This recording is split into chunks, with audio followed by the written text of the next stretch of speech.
રમખાણો વચ્ચે T20 world cup પર ખતરો.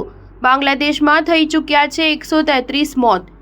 બાંગ્લાદેશમાં સરકારી નોકરીમાં રિઝર્વેશનને લઈને વિદ્યાર્થીઓ વિરોધ પ્રદર્શન કરી રહ્યા છે, જેમાં બાંગ્લાદેશમાં ચાલી રહેલા દંગામાં 130થી વધુ લોકોના મોત થયા છે. બીજી તરફ દેશમાં ઓક્ટોબરમાં મહિલા ટી20 વર્લ્ડ કપ યોજાવા જઈ રહ્યો છે, ત્યારે ઇન્ટરનેશનલ ક્રિકેટ કાઉન્સિલ ટુર્નામેન્ટના આયોજનને લઈને બાંગ્લાદેશ ક્રિકેટ બોર્ડે ચિંતા વ્યક્ત કરી છે. બાંગ્લાદેશમાં સરકારી નોકરીમાં આરક્ષણની માંગને લઈને વિદ્યાર્થીઓ વિરોધ પ્રદર્શન કરી રહ્યા છે. તેવામાં રાજધાની ઢાકામાં કર્ફ્યુ લગાવી દેવામાં આવ્યો છે, જ્યારે બાંગ્લાદેશમાં છેલ્લા કેટલાક દિવસોથી દંગા થવાથી દેશમાં અશાંતિનો માહોલ છવાયો છે.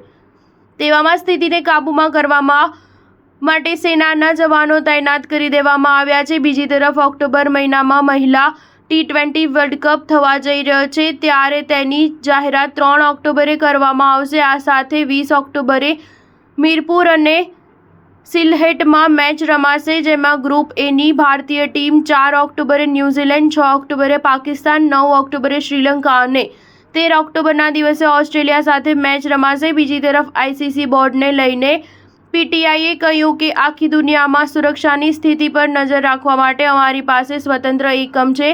અમે બાંગ્લાદેશની પરિસ્થિતિ પર નજર રાખીશું. મહિલા ટી20 વર્લ્ડ કપના ઇતિહાસમાં ઓસ્ટ્રેલિયાની ટીમે ધૂમ મચાવી છે. આ ટીમ સૌથી વધારે 6 વખત જીત હાંસલ કરી છે, જેમાં 2010, 2012, 2014, 2018, 2020 અને 2023ની મેચમાં જીત મેળવી છે, જ્યારે ઇંગ્લેન્ડ અને વેસ્ટ ઇન્ડિઝે એક વખત મેચ જીતી છે. તેવામાં ભારતીય મહિલા ટીમે અત્યાર સુધીમાં ટી20 વર્લ્ડ કપમાં જીત મેળવી નથી, જેમાં ટી20 વર્લ્ડ કપમાં ભારતીય મહિલા ટીમે 2020માં ફાઇનલ સુધી રમી હતી.